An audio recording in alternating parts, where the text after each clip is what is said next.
He's the revolutionary coach that even Pep says is the best in the world. But what makes Marcelo Bielsa so special? Well, he reportedly had the Leeds players picking up litter for 3 hours just to make them appreciate how hard the fans work to see them play. He had bungalows built at Lille's training ground for the team to sleep in, and if you think that's extreme, he's apparently now got a bed in his own office. This is also the man who, perhaps best of all, is said to have given Spurs boss Mauricio Pochettino his big break at the age of 13 after visiting his house in the middle of the night and inspecting the length of his legs while he slept. Now, Marcelo Bielsa is the new Leeds manager, and you're going to want to hear just what the deal is with him. So during the summer he signs on at Ellen Road, and then all of a sudden everyone seems to be talking about Bielsa and Leeds. I mean, Pochettino is calling him his second father. Marcelo is like my father. Marcelo is like my second father. Guardiola is writing him letters of support to help him gain his UK work permit. It's good for the football. I think Mauricio Sarri, Marcelo Bielsa here in English football is so good. And even Swansea manager Graham Potter is saying English football is lucky to have him. But here's the thing. When you actually take a look at Bielsa's managerial honours, there's really not that much to shout about. I mean, sure, yes, he's won a couple of titles in Argentina and gold at the Olympics, but for all his time here in Europe, he's never won anything, which really makes you wonder, how's he been able to influence so many people around the world? Well, we spoke to some people he worked with to find out. La primera impresión que tuve de Marcelo, bueno, fue la personalidad. Siempre voy a rescatar esa personalidad, ¿no? Esa personalidad fuerte de progresar día a día, de entrenar, de mejorar día a día, de querer toda la perfección. He always called my attention the way that he worked. Not only he worked on the field, the way he worked on the full aspect of the game. He wanted to to be part of a show. He didn't want only to win by winning. He wanted to win because he did the things better than the other one. Marcelo Bielsa debutó como entrenador del Athletic Club en un amistoso en el campo de la Alcira, que es un modesto club valenciano de tercera división, y antes del partido pues el cuerpo técnico de Marcelo Bielsa se puso en contacto con el cuerpo técnico de la Alcira con un mensaje claro: soy Marcelo Bielsa, mis jugadores esperan grandes charlas de mí y necesito que de colega a colega de profesión me eches una mano y me expliques pues cómo vas a jugar, cómo sueles jugar, qué bajas tienes, qué novedades. El entrenador de la Alcira, que era Fran Castelló, pues le explicó que tenían algunas bajas, que el interior iba a ser un chico joven del juvenil. Le hizo una radiografía perfecta de lo que era la Alcira y Marcelo Bielsa le dio las gracias, y entonces se presentó en el vestuario del Athletic Club, les dio una charla de las virtudes, de los defectos del rival. Y claro, consiguió el efecto que querían en sus jugadores y los conquistó, ¿no? My relationship with him was start when I was 12, 13 years old. I love him and we always love him because he was a very important person for me in my career. My desire and my wish, and I hope that he change the reality of Leeds, bring to the Premier League, and will do a fantastic job there. Of course, that is my wish. When he was here, he used to read every newspaper before 8 or 9 o'clock in the morning. Marcelo sí nos convenció de que para el fútbol que él pretendía era la intensidad de los entrenamientos, la intensidad de los partidos, el estar metido. En cierta medida, él nos hacía vernos que por ahí teníamos que sufrir en la semana y bueno, para poder gozar el domingo. He always said, well, we need the best bed for the players so they don't get injured when they are sleeping. La humildad ante todo. Yo creo que la humildad, el sacrificio, el esfuerzo, el compañerismo, el grupo, siempre prevaleció por las individualidades. His biggest success is he has been able to build his own philosophy behind the game. Yo creo que en todo lugar que ha ido ha marcado su presencia, su estilo, su forma.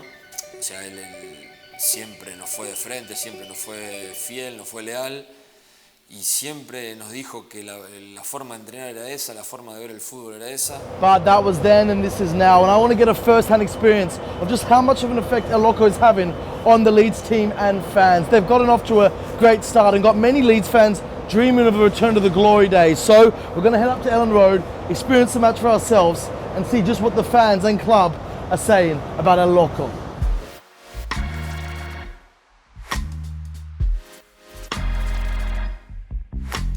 how proud are Leeds fans of their history?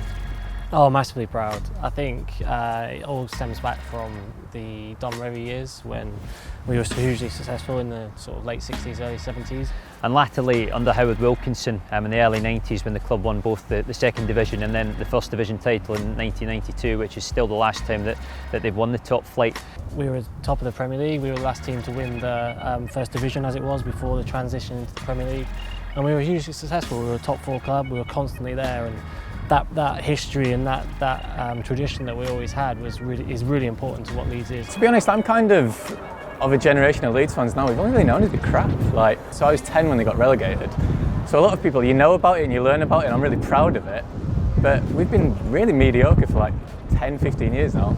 For younger supporters and anybody who follows football or has followed football more recently, they will know of Leeds United as a club where there have been a constant string of crises, constant string of financial issues, a club who haven't really seen anything in the way of success since the 1990s and certainly not since that run to the Champions League semi-finals in 2001. So you're in the Champions League, you're winning the first division, you've got these star players. What went wrong? Great question. Essentially mismanagement. We went into financial ruin. I had to sell off all the best players. That's when, we had to sell Rio to United. We go into administration and we start the tumble down the Football League. How bad did it get at its worst? How bad was it? Grim football, there was a lot of protesting in and around the ground, the crowds dropped. A lot of people just started going away and staying away. They weren't interested anymore. Chaotic is probably the best way of describing it. Constant stream of owners, constant stream of managers. Leeds and coaching has been really interesting over the past sort of 10 years. The famous one that during the Celino years was a guy called David Hockaday, who we plucked out of non-league. No one ever heard of him. Vasco sums it up. It was just not about what happens on the pitch anymore. It was every week it was what's going on off the pitch. Are we sacking a manager? Are we hiring a manager? I mean, you think of back to Brian McDermott when he sacked him, when he couldn't even sack him, and you had people running around this car park chasing after taxis so Cellino couldn't get out. And then the day later he's hired again, we're playing without a manager, or you don't know who's going to be on the bench anymore. It was ridiculous. There was just loads of weird So you guys really tried everything though, didn't you? Yeah. I mean, you tried your safe lower league bet with Gary Monk. Yep. You tried your Danish guy in Christensen, you tried a Serbian, yep. You tried an Italian in Gus Poyet, you tried a non-league, you've literally tried everything. Yeah. So, whilst people might think Marcelo Bielsa is crazy, maybe it's a case where you've tried everything else. Why not go crazy? Yeah, I think the outside world's seeing it's crazy, but from my point of view, I see it as probably the safest thing we've ever done. Yes, he has a reputation of being a bit, high maintenance or a bit volcanic. If you piece together the flashpoints in Bielsa's career, and there are plenty, the time when he resigned at Lazio after 2 days because his transfer targets weren't being pursued, the time when he left Athletic Bilbao because he wasn't happy with the delays in developing their training ground. At Lille he was there for a matter of months before he fell out with the board. At Marseille there were issues over his contract and he left. It could paint him as a loose cannon, it could paint him as someone who there was trouble, who was very difficult to manage.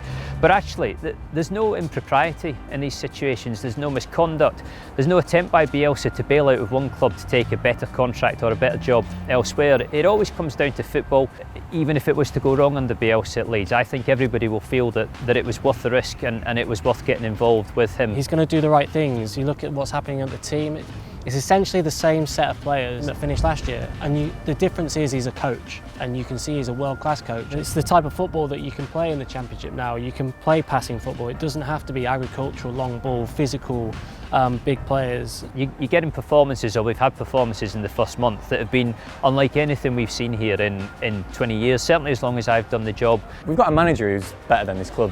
Better than where we are anyway, certainly. I don't think anyone expected we could get a manager like Bielsa. What you have with Bielsa when you appoint him is an idealism. You're going for this style of football which is a very, very attractive brand. It's football as people think it should be played.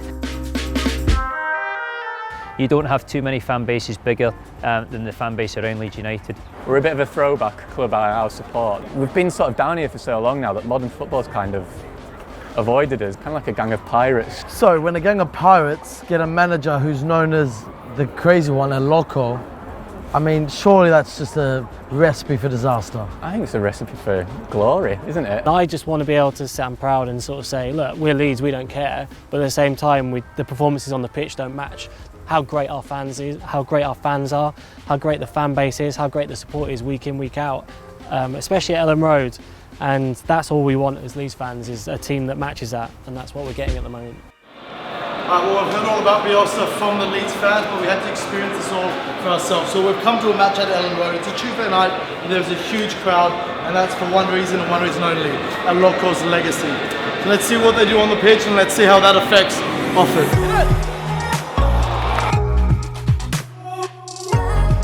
The only difference really is we've got a new left back in. So it's the same players from last year. Then how are they playing so much better, winning so many more games, playing this kind of football? You can just see it.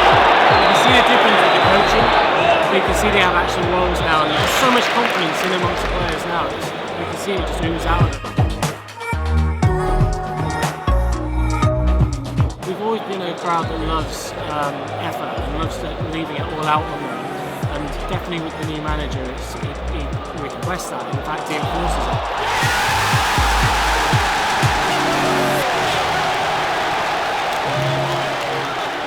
Another huge win in front of another huge crowd, and it really seems like El Loco and Leeds are a match made in heaven. And whilst yes, it is a long season, and we all know what happens when things don't go right for both this club and this coach, when you were at that match and you saw the crowd and players willing themselves on to a fourth goal at 3-0 up, you really realise that this appointment, this combination might just be the one that unleashes both the coach and club's huge potential.